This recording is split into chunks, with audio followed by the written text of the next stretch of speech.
and to the republic for which it stands, one nation, under God, indivisible, with liberty and justice for all.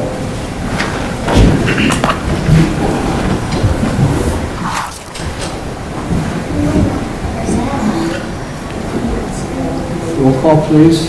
Diaz. Here. Bovert. Here. Crowner. Here. Lees. Here. Newberry. Here. Okay. Entertain a motion to approve our agenda. So moved. Support. Motion and support. All in favor signify by saying aye. Aye. Motion carries. We have a consent agenda. I would entertain a motion to approve them. Motion approved is presented. Support. Motion and support. All in favor signify by saying aye. Aye. Motion carries. And we will go to our council and staff reports. Thank you, Your Honor.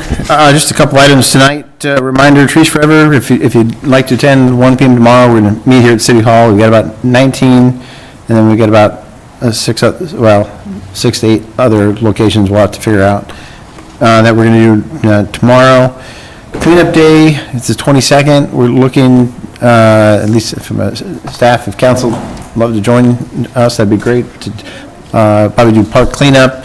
We're still figuring out the prairie, I think we've come up with a concept for that, but we'll probably do park cleanup, and we've identified a few other sites. Jesse mentioned Van Wees along the fence, and a couple others mentioned the mall fence as well, so we may do some cleanup on that day as well. Highway 61 Coalition was attended yesterday's IDOT meeting down in Fort Madison.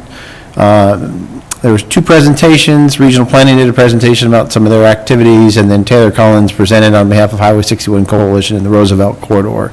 I'll provide a copy of that presentation once I receive that from Taylor out to the council and put as part of the update.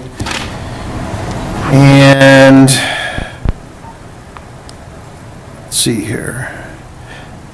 Just a couple, one quick item, I guess, from staff this morning.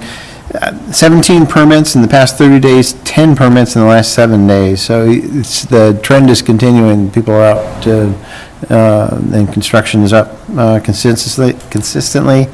VA is moving along nicely as well. There will be a burn of the Prairie site conducted properly through coordinating with Chris Lee and the gentleman that does the burn to help that prairie reestablish out by the wastewater treatment plant. The plan is for the 22nd right now. Let's see. That's, I think, all I have for tonight, Your Honor. Thank you. Chase? We're just starting to pour back Houston Street. They did a pour Tuesday, and then we'll do another pour Friday, as long as the rain holds off, and hopefully finish it up at the beginning of next week. But there will be a lane open of it for the weekend, regardless. And then the DOT is going to be doing work on overpasses on Gear and Broadway, starting somewhere between April 27th and May 11th is when they have to start by. So the Gear overpass will be from 4 lanes to 2 lanes until September is their end date.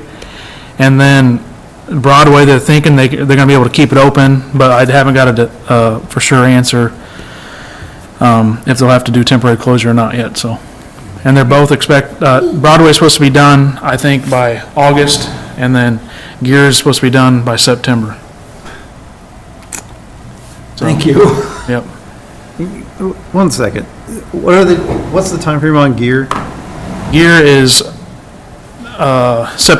April 27th to May 11th is when they have to start by. Right.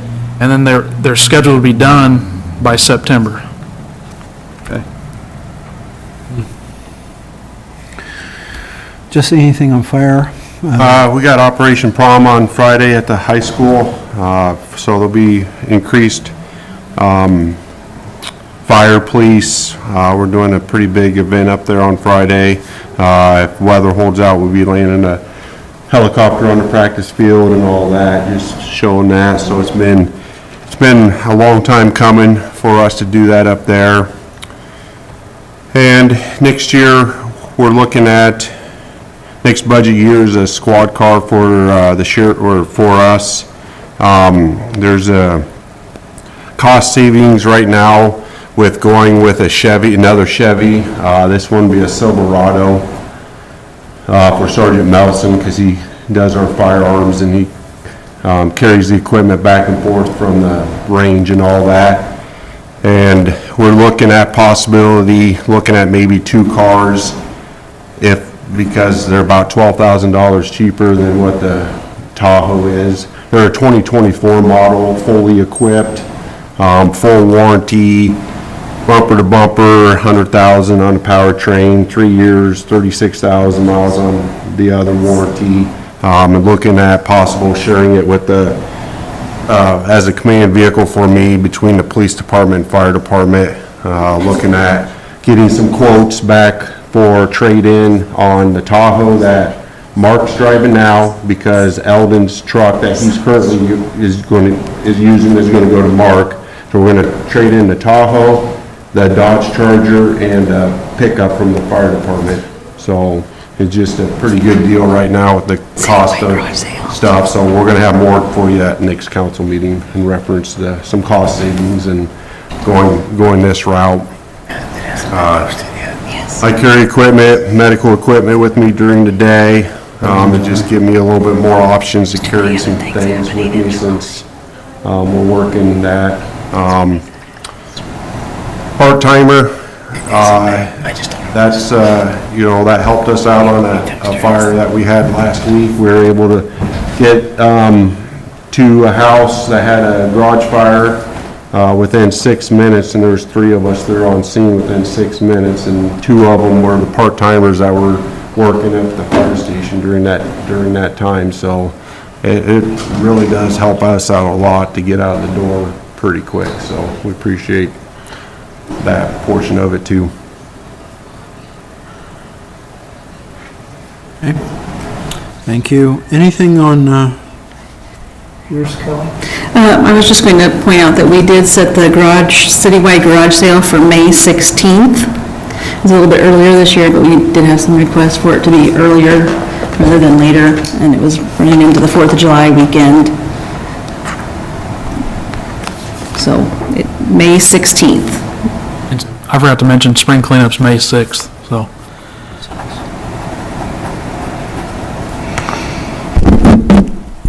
Thank you.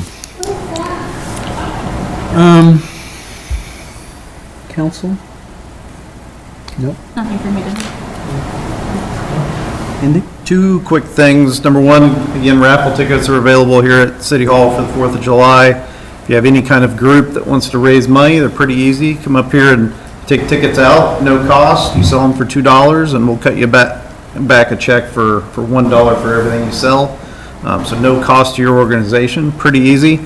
And then a couple thank yous on some early donations we've received. Lunding's Chapel, Schottenkirk, KPI Concepts, Municipal Supply, F&M Bank, Big River Resources, Pepsi, and West Burlington Hydraulic. So thank you to all those businesses for continuing to support the 4th of July. We could not have the event and do all those things and have the great entertainment we have without the support of our businesses and everybody that buys raffle ticket sales. So thank you for their continued support. Thank you. Yes, Your Honor. Okay. That's, actually, it's sort of lengthy, so I'll try to keep it brief. This is the add-on for the street department and for the fire department and police department. I'm the one that had the fire that Chief Logan's talking about. And I want to relay my experience. Maybe it can help somebody else too in the long run. But anyhow, I was coming down Mount Pleasant Street. I'd gone to the Dairy Queen to get some ice cream for my wife who was sick, very sick.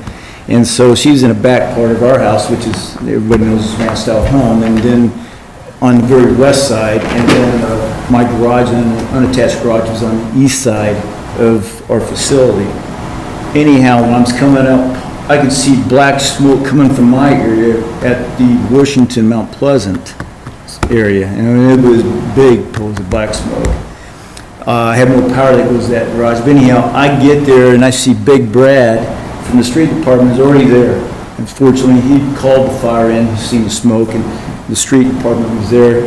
So I want to say thanks to Brad, and I can't remember who was with him, but the street department, it was awesome to see, you know, one of our employees, not just because it's Ringo, but doing that.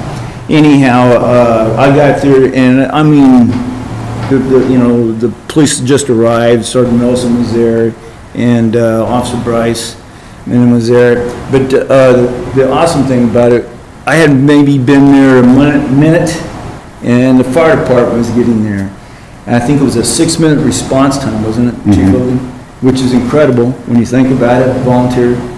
And, but yeah, the only thing I had parked in that garage was a Razor, Polaris Razor, and I had the keys in my pocket. I'd used it early that morning, first time I'd used it since 4th of July of last year. And the Razor is in really excellent condition.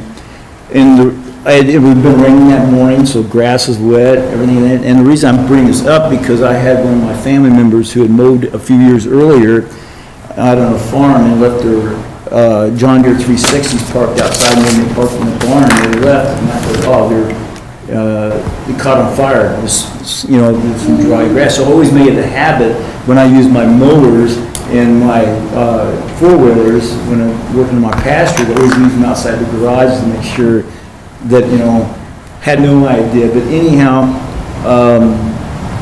there was a loss in the garage. The black smoke was obviously the Razor that went up, and it was a total loss. But it could have been a lot worse. It could have jumped over, hit my fence line where our horses were at. Could have took out the power, which was probably from me to Chase, the power to our house and everything like that. There was no power that led to the garage. Obviously, the firefighter did an awesome job. I really did get worried when he opened up the garage door, because I had containers of gasoline inside there. And I was more concerned about firefighter safety than my piece of equipment. But it was pretty awesome, even as a police officer, watching our people who do this all the time, professionals. I was a cop, not a firefighter, you know, and that's how I always looked at it, you know. But it was awesome seeing our people in action. I can't thank them enough, and Brad enough, and the guys from the street department for the response on it. My wife was so sick, she didn't even know this was going on. Yeah, that's how, but she's recovered now. The ice cream from Dairy Queen helped out, you know, so. But anyhow, I want to say thanks a lot, guys. You know, if you can pass it on, I appreciate it. And hopefully somebody can learn from my experience. One more last thing was, I had the fire marshal come down to represent an insurance company. Fire marshal from Brock County came down, and they determined that it was probably the battery out of the Razor, because it was gone, completely gone. So, and he also knew Mark Crooks, who was a fire marshal, and I asked him if he knew Mark, and he goes, oh yeah, and he told me that he was a true professional, so it's a compliment to, you know, I think to our staff too that we have here. And I'm sorry it took so long, but I gotta get the story out there then. Tony? I just got one thing. I finished up my leadership academy put on by the League of Cities in Coralville last Saturday. And just want to say thanks for sending me to all those classes that helped out and we learned some stuff. So, thank you. I don't have anything for this evening, so we have some people who'd like to talk to the city council on one of our points here. And if you would come up to the microphone that's there, I think that's what we want you to do. And let us know who you are and where you live. My name's Ken Lithgood, and I live at 517 Melville Avenue, West Burlington. And we'd like to get to raise some chickens.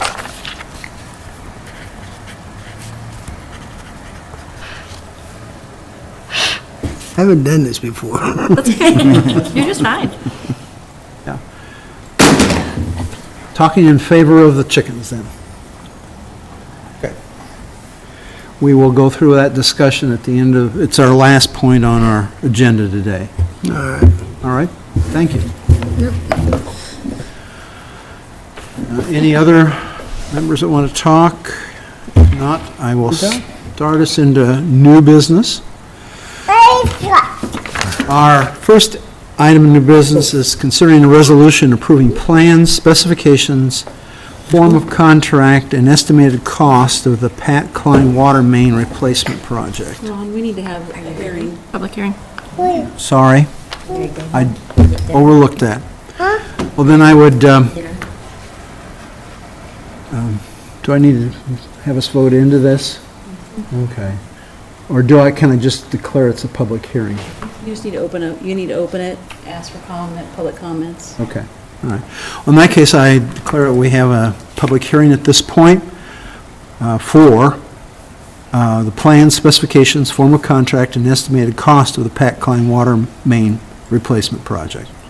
So I open that up to any public members who would like to make some comment. Seeing none, I will close the public hearing at this point. And then I will go to new business, which is considering the resolution approving the plan, specification, form of contract, and estimated cost of the Pat Klein water main replacement project. Motion approved. Support. Motion and support. All of, discussion. No? No discussion? Roll call, please. Covert. Aye. Browner. Aye. Lees. Aye. Newberry. Aye. Dias. Aye. Okay, number 2, motion carries. Consider a resolution awarding the bid for the Pat Klein water main replacement project.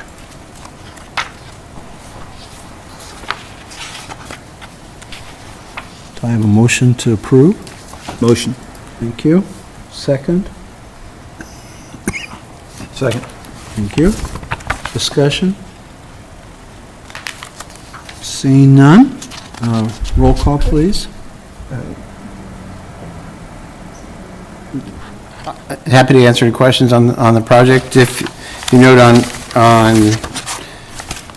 page 81, we had 3 prospective bidders that day. Our recommendation is local boring company, who was the responsive bidder at $181,020 for the total base bid, and the total base bid alternative of $198,020. Item bidders 1 and 3 as non-responsive, leaving only 1 bid for council consideration. Council, happy to answer any questions that you might have on the bid, but our recommendation is to award the bid to local boring company. So Greg, there is state code that says that needs to be at 5%. Yes. The bid bond, is your question? Correct. So the amended documentation that was sent out on March 30th, on page 2, under specifications and revisions, note that change of the minimum bid security amount from 3 to 5%, that's to match state code. State code requires a minimum 5% bid security or bid bond. And that was sent out on March 30th. Bids were opened on April 9th of last week. That is code, though, that's not just something we asked for. State code requires 5 to 10%.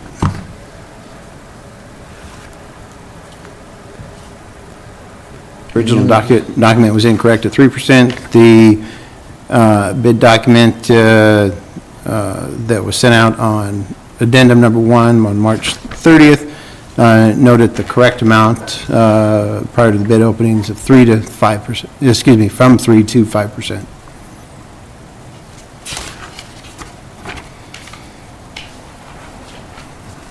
Any further discussion? If not, call for a roll call. Crowner, Aye. Lees, Aye. Newberry, Aye. Diaz, Aye. Covert. Aye. Motion carries. Our third item is considering a resolution increasing the hours for 2 part-time fire department positions. Motion approved. Support. Motion and support. Discussion? We were set to do this July 1st. I was asking just a little bit early, just because we're doing a big audit right now for our EMS that we have to do every 3 years. Just a lot of paperwork, and I don't have time for that right now, so just asking to help with Brian and Justin. They're both EMTs, and Justin's been involved with it before at the ammunition plant where he works at currently, so he's helping out a lot in that portion of it. And this is all to be done under current budget, right? Yeah.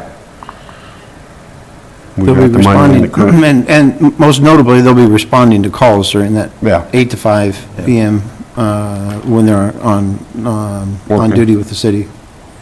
I'm sure Councilman's in favor of that one. Yeah, definitely. All right, roll call, please. Lees, Aye. Newberry, Aye. Diaz, Aye. Covert, Aye. Crowner. Aye. Motion carries. Going to number 4, consider a resolution approving the preliminary and final plat for Menard subdivision.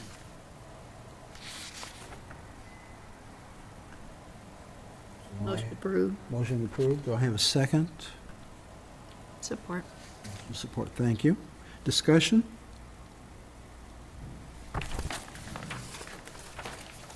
Kelly, can you tell me like what their plans are with, There's, right now, the Menards building and the Menards storage building are on 2 separate lots, but the Menards store is actually over the lot line. So this is cleaning up that issue of it's gonna divide it between the store and the detention and the storage unit.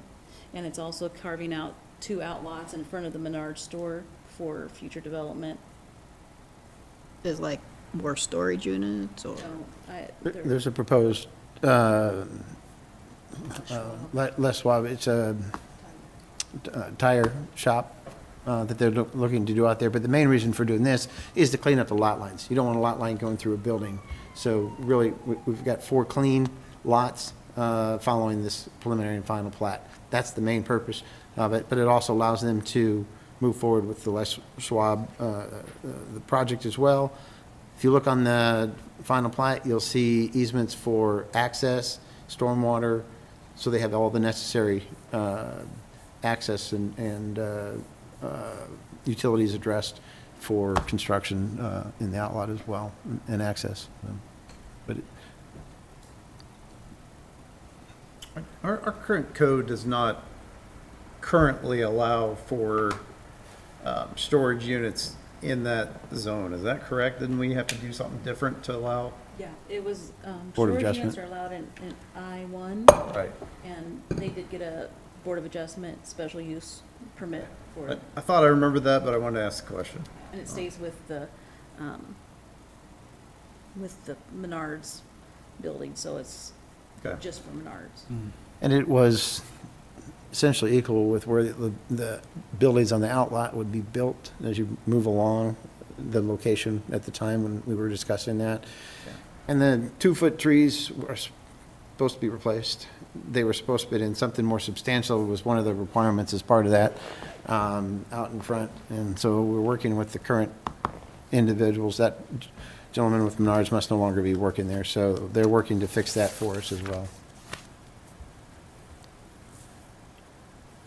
Any further discussion? Seeing none, then I ask for a roll call, please. Newberry. Aye. Aye. Covert. Aye. Crowner. Aye. Lees. Aye. Motion carries, thank you. We have a number 5 item, which is first reading of an ordinance regulating chickens.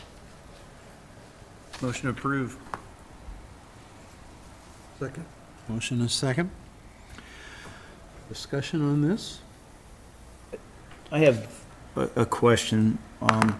So currently, when we have somebody goes out and they want to have a chicken, and they go out and hit the neighborhood, if one person says no, is that nixed, or is that based still on the council voting on it? Under the current process, Yes, huh? they are required to talk to the adjacent neighbors and bring that information back to the council for review. It doesn't, I would argue as a neighbor that that has not been followed. No, well, the reason why I asked this question it doesn't just is take for, one. and I don't expect any of us to answer this out loud, but just think about it. If we had somebody come back and they had one no on that petition, what would you be doing then, and when it comes to a vote? And the reason why I ask this is that I do appreciate the public, because I've been contacted, and I'm sure I've been contacted by email, I've been contacted in person, I've been contacted by phone. The only thing I have not been contacted by text, been contacted by 3 previous council members, and I appreciate that. I really do appreciate everybody's information. I've talked to people who are not residents of our community, who live in farming communities, who are farmers, and I've talked to people who are actually residents, which are more important. And the reason why I talk to the people who live on farm and they're out in or the agriculture areas like I am, they sort of have, the opinion I got from them also was they don't like when somebody comes out in the county and complains about the smell, the noise of the farm products, all right? The farming, but at the same time, even though they appreciate chickens and they consider chickens more of not as a pet, most of them consider them more as a product they're going to be using.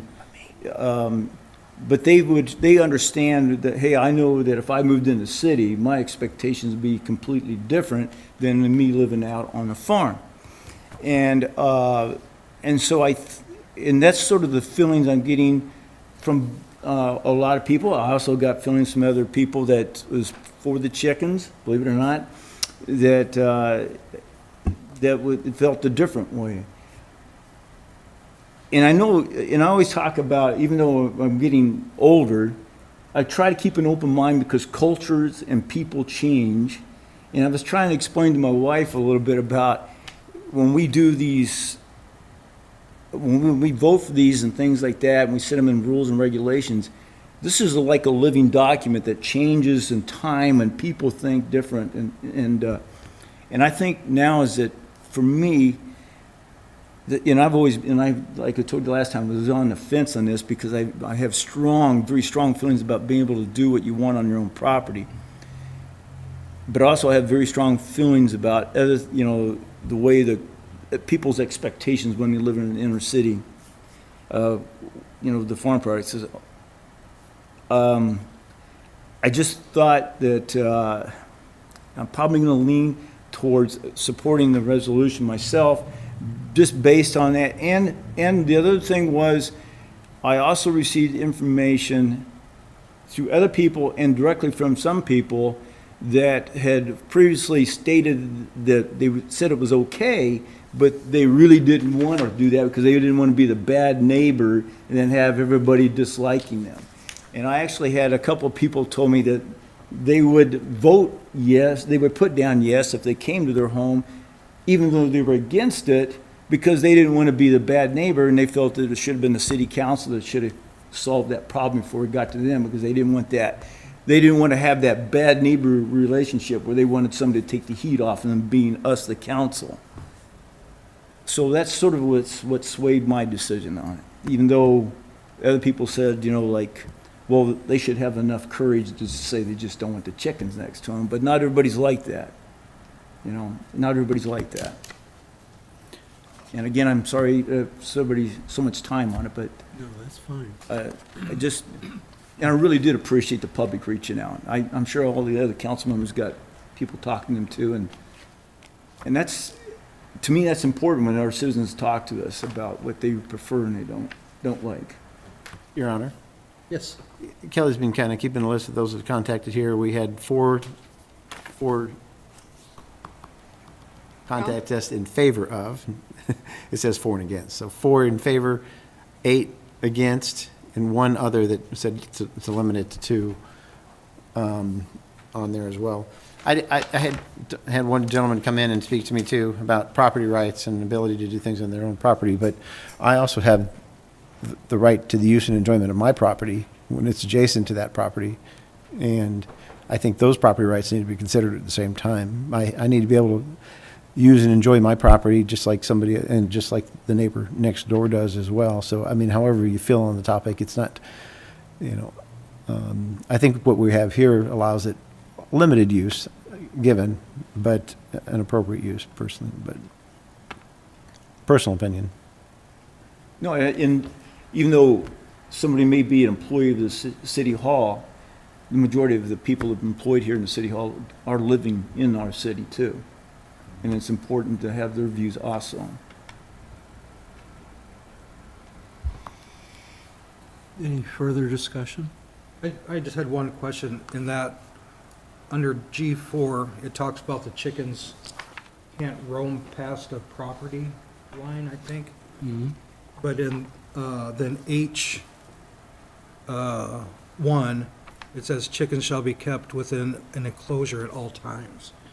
So is it the roaming talking about in the enclosure, or does the roaming talk about they're out in a yard? I think just past their property line. But then they're not kept in the section? enclosure all the time. Required to be in the enclosure. What was the section? G4, chickens shall not roam beyond their permitted property, the permitted property. That could be, we could clarify that for the next reading. I wanted to discuss, and I know this is going to be completely opposite of everything I've been discussing for the past 2 years, but just the number of the ones that are, when it is allowed, limiting them to 6. I didn't know if that was the right number or not. I thought we better discuss it. So you're out in the country, you've got 5 acres sitting on North Gear or something. I don't know what the right number is. I wanted to ask the question.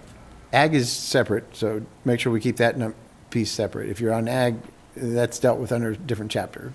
And I think the heading, I think we tried to put that in the heading, general regulations for residential zoned property containing 2 or more acres, they can have 6. If it's in an ag district, we don't regulate how many they can have.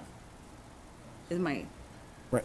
Yeah, you then refer to the ag section of the city code. Okay. So does Burlington have an 8 chicken I believe it's, limit? is it 10 or 12? 12. 12? Oh, it's I believe 12, it's 12. okay. I think we still need to talk about that number.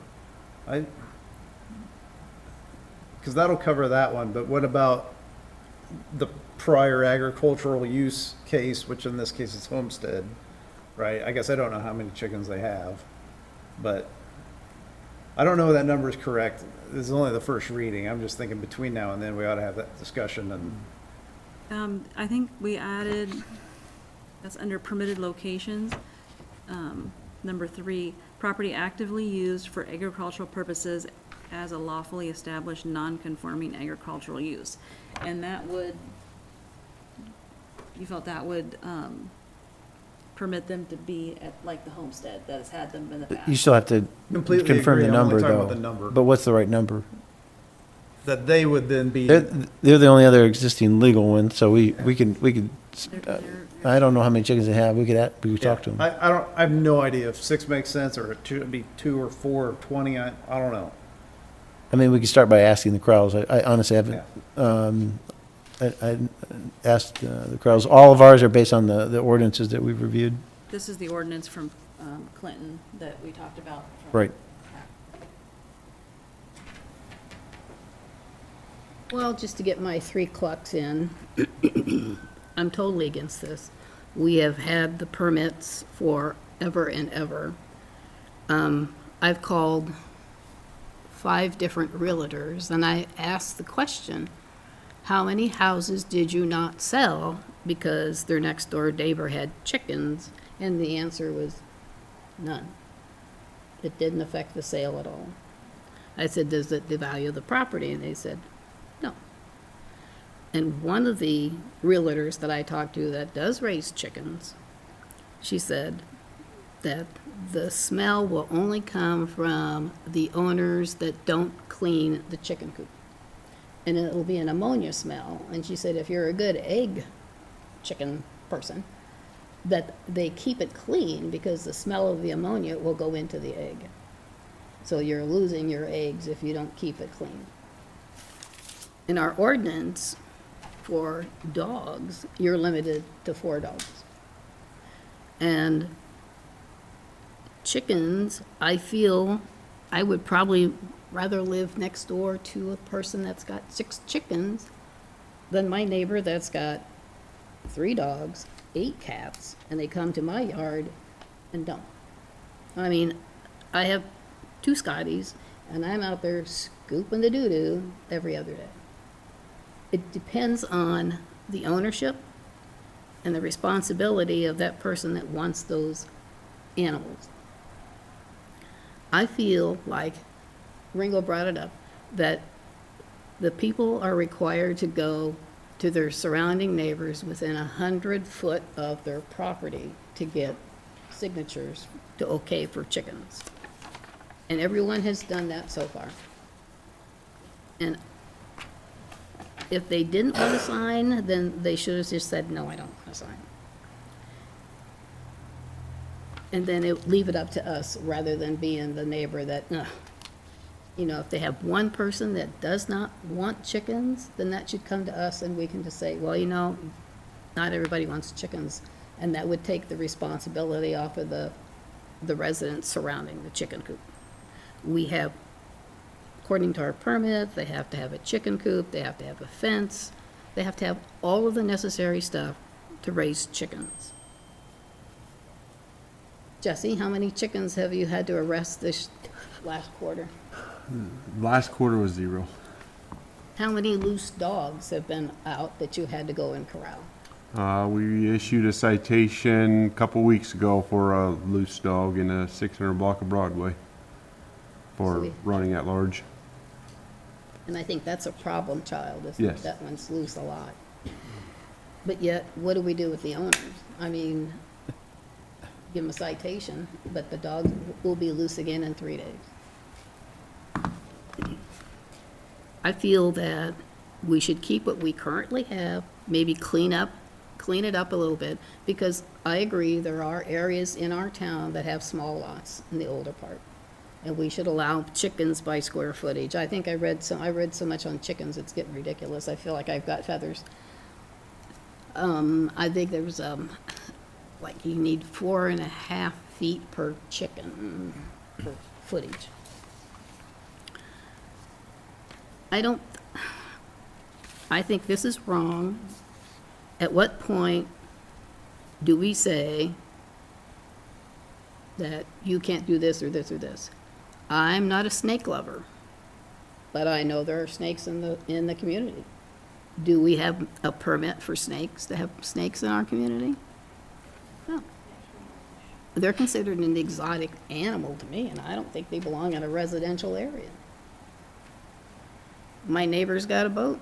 My other neighbor's got a camper, and I really don't like seeing that in the neighborhood. And we try to regulate that. But at some point, where does the owner of their property have the right to do what they want on their property if we set the guidelines so that it doesn't bother the surrounding neighbors? At what point do we stop?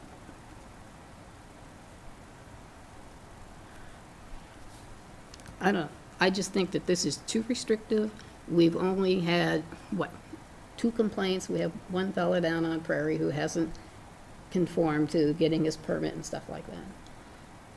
I mean, I don't think we're going to get over 100 million people coming in to get permits for chicken because, a lot of people don't even know that they can have chickens if they fill out the permit. It's ridiculous. I think we're just usurping our authority on chickens, and I think that people should have the right, if they want a chicken, let them have chickens, but we will give them strict parameters that they have to follow.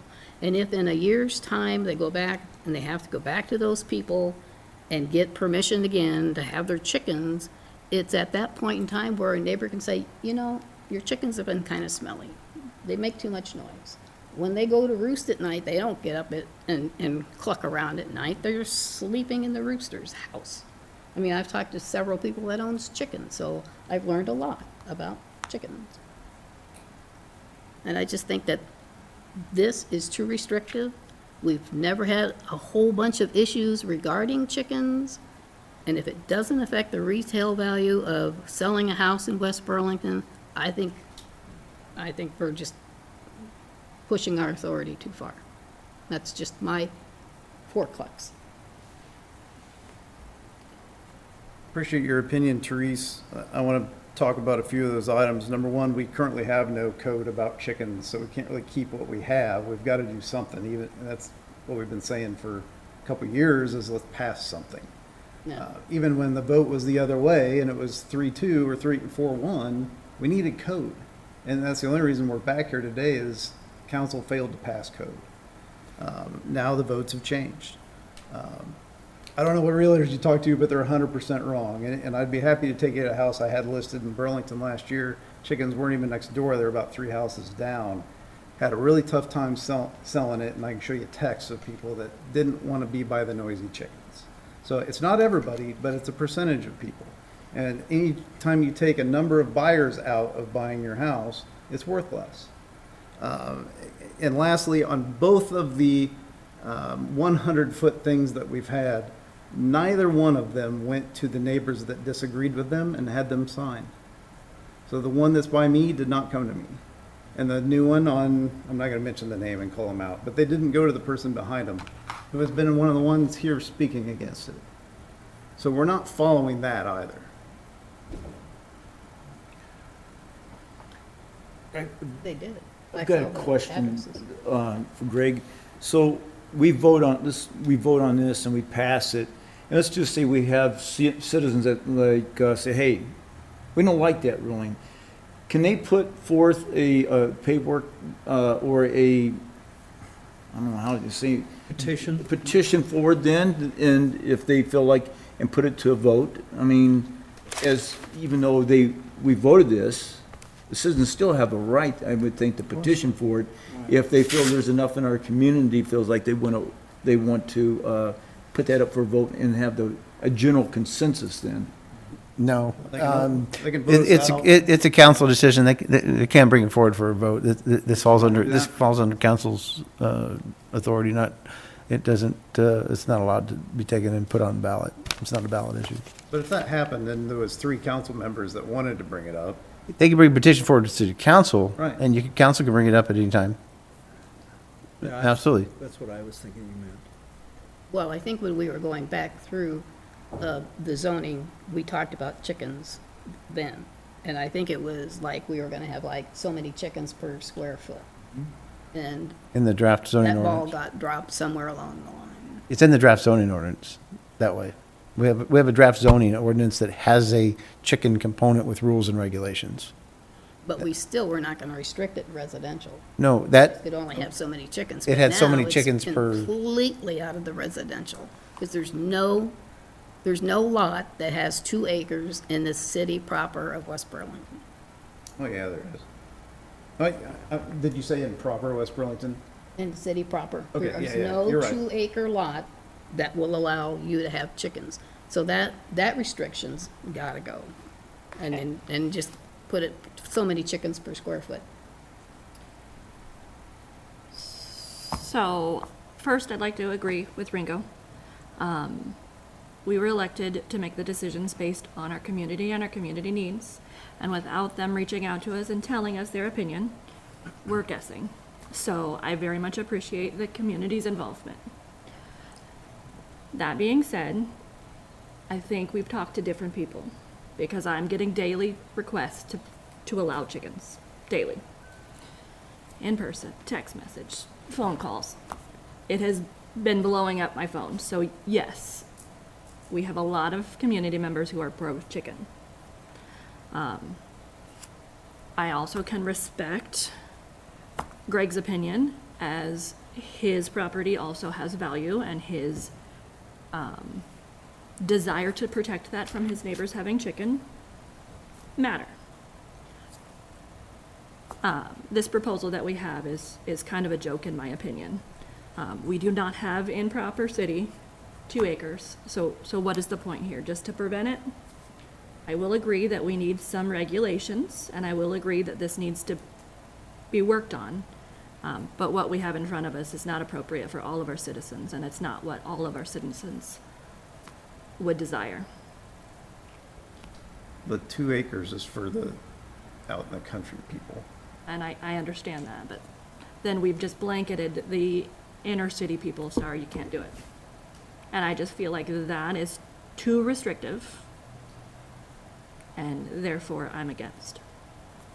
Now, I'm not against regulating it. I'm not against Teresa's opinion on going back after a year of having the chickens and making sure you're not bothering your neighbors. Do they still agree? Have you been a proper chicken owner and done the right things?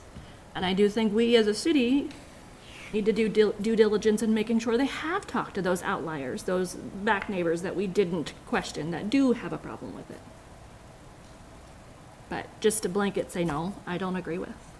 It's just too much, so it's my opinion.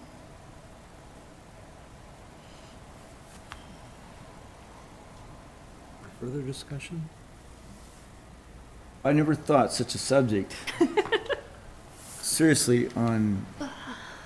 Because it gets into the rights, It and that's does, why people and get fired up. That's where I have the most difficulty. I can't even sleep at night because of just Of chickens. I am very, very pro, but at the same time, I have a hard time, like, I guess maybe it's too many years in law enforcement where you have people who don't really, and the officers finally had to make the decision and took the blame. The government took the blame for what was going on. And so we have people out there who won't say, you know, like, I really don't want a chicken next to me, you know, and then they're throwing it back on us.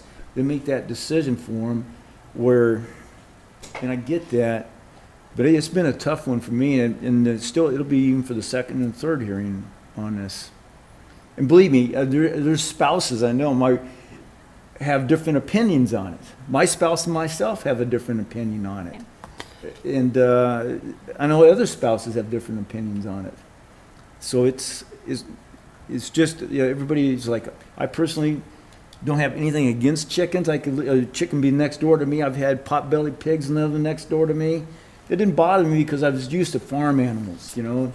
The only time I could sincerely say that the foul smell of fertilization because I live in an agriculture area within the city limits, springtime can be a little rough with open windows for a good week or so. Well, my position on this is not pro-chicken or anti-chicken, but I do want something that is easy for the council to administer and make sure that whatever we decide upon can be fairly enforced. Mm-hmm. And that's my thought. And by having a set size of your lot, that seems more manageable. Whatever's done, whether it's allowing chickens on a small lot or not allowing them on a small lot. But I also know from talking to my brother who lives over in the Burlington, he says, I hear those chickens all the time. He says, the rooster's gone, but he says, I don't care to listen to them. But continual upkeep of that would prevent that. If they're not doing the right work, then they gotta go. I'm not opposed to regulations. This just isn't it for me. Okay. Well, with that, I think I'll just ask for a voice vote. Kelly? We need a roll Roll call, I'm sorry. Diaz, Aye. Browner, Aye. sorry, Covert, Aye. Lees, No. Newberry. No? We've approved the first reading of the ordinance. Seeing no citizen inquiries, then our next item is that we will be going into closed session I'd entertain a motion to, Motion to move into closed session. Support. all in favor signify by saying aye. Aye. We'll move into